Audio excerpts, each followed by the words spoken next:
Present AP రాజకీయాలలో వైఎస్ఆర్సీపీకి మంచి బ్రహ్మాస్త్రం దొరికింది. బికాజ్ ఎట్లా అంటే కూటమి మేము ఎప్పటికీ కలిసే ఉంటామన్న పార్టీలోని కార్యకర్తలు అవ్వచ్చు, లేకపోతే ఆ పార్టీలో ఉన్న మెంబర్సే కావచ్చు, వాళ్ళకి పడట్లేదు. ఈ సిచ్యువేషన్స్లో మరి ఆ బ్రహ్మాస్త్రంని వాళ్ళు ఇంకా ఇప్పటికే బయటకు వచ్చి మాట్లాడేస్తున్నారు. ఖచ్చితంగా ఇప్పుడు వైసీపీ పార్టీలో ఉన్న వాళ్ళు జగన్మోహన్ రెడ్డి కావచ్చు, పార్టీలో ఉన్న కార్యకర్తలు కావచ్చు, అందరూ కూడా ఎట్లా వెయిట్ చేస్తున్నారంటే మనకి ఎప్పుడు ఛాయిస్ దొరుకుతుంది, మనకు ఎప్పుడు టైం దొరుకుతుంది, ఎప్పుడు మనం వాళ్ళ మీద దండయాత్ర చేద్దాం అనే విధంగా వాళ్ళైతే వెయిట్ చేస్తున్నారు.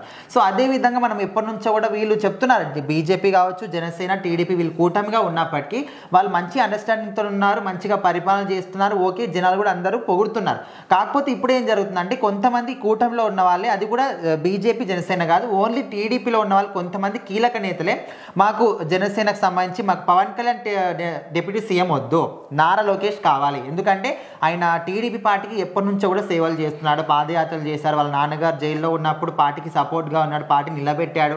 సో ఈ విధంగా రకరకాలుగా మాట్లాడుతూ ఇట్లా అంటున్నారు. సో ఇప్పుడు ఖచ్చితంగా వాళ్ళు ఎప్పటి నుంచో కూడా మేము కలిసికట్టుగా ఉంటాం, మాకు అండర్స్టాండింగ్ ఉంది, మాకు తెలుసు అన్న విధంగా మాట్లాడుకున్న వాళ్ళ మధ్యనే ఇప్పుడు ఇలాంటి గొడవలు వస్తుంటే ఖచ్చితంగా ఎవరైతే ప్రతిపక్షంలో ఉన్నా లేకపోయినా వాళ్ళు ఆపోజిట్ పార్టీలో ఉన్నారు కాబట్టి వాళ్ళకు ఒక మంచి ఛాయిస్ అనమాట. సో మీరు రాష్ట్రాన్ని పరిపాలన చేస్తున్నారు, మీ మధ్యనే మంచి అండర్స్టాండింగ్ లేదు, మీకు మీరే పోట్లాడుకుంటున్నారు, ఇంకా రాష్ట్రాన్ని ఏ విధంగా పరిపాలన చేస్తారు, మా మీద ఎగబడ్డారు కదా, ఇప్పుడు మీరేం చేస్తున్నారు, ఇట్లా రకరకాలుగా మాట్లాడే ఛాయిస్ మాత్రం ముందే జగన్మోహన్ రెడ్డికి చిన్న పాయింట్ దొరికిందంటే దాన్ని ఇంత చేసి చెప్తాడు.